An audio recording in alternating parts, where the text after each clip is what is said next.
In order to have an office there, we need to have a staff there. We don't have any staff members in the Netherlands.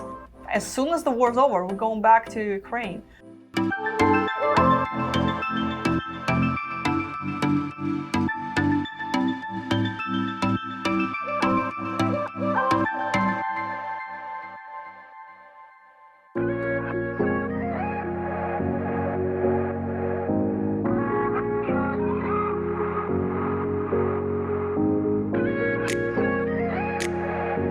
I wonder which countries are going to have romance tours for Ukraine ladies.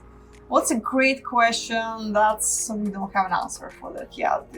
It's gonna take for us a few months to figure out what we can do, because we talked about before, we have to call every single woman from Ukraine that's been registered on our website and check, well, she's still around, she's still single, she's still where she's at, who she wants to meet, if it's her priority right now, because she can have obviously something else going on in her life. But if that's the case, we need to establish new locations for them. So we have to call 30,000-40,000 people and update their location and their information. But that's a lot of work. And I can say it's at least 2-3 months before we find out who's living where now. And once we have that data, we can figure out what we can do as far as AFA tours. It's possibility. We're thinking about, hypothetically, about maybe Warsaw. Before that, we're thinking about Moldova, but hey, there is recent changes to situation in Moldova, so we're putting that on pause. I don't know what we're going to be doing there. With Warsaw, we just don't have enough information. We can just say, well, let's do a tour to Warsaw, but we talked to Ukrainians, with our Ukrainian staff about it.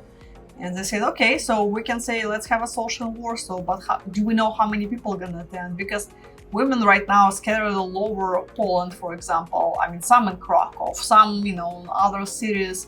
So they're not going to travel for one social. They're not in a position to afford such travel, to take a train, then get themselves overnight hotel, because socials are done pretty late at night. But even if they're in Warsaw, they can be living outskirts of the city. So if it's after hours, they can't really take a bus or train or whatever it is home. So they have to take a cab. Cab is expensive. You can imagine how much tax in European country would be. It's not Ukraine, where would be no problem, and they're limited on their their finances.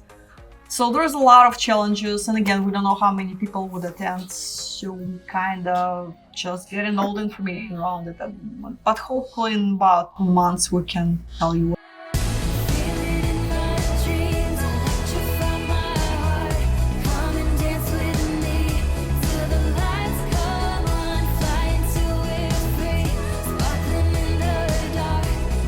Why not just have office in place such as Netherlands or Germany, do tours elsewhere?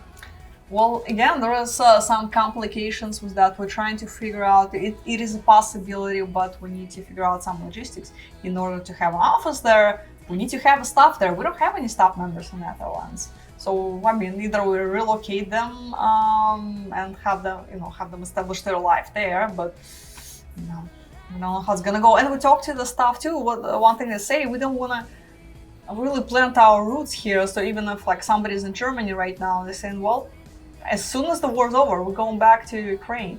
So what's the point of open an office if, well, hopefully the war will be over soon, and whoever's in charge of this office is going to be back in Ukraine in 3 days. So yeah, there is a little bit complication with that. Again, hopefully we'll figure out things for the next few months.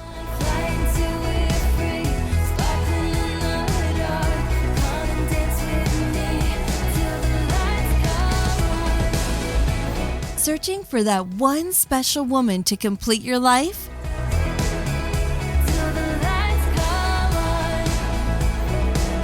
Join men from all over the world as they take a trip and find their future brides. Interested? Learn more at cityofbrides.com.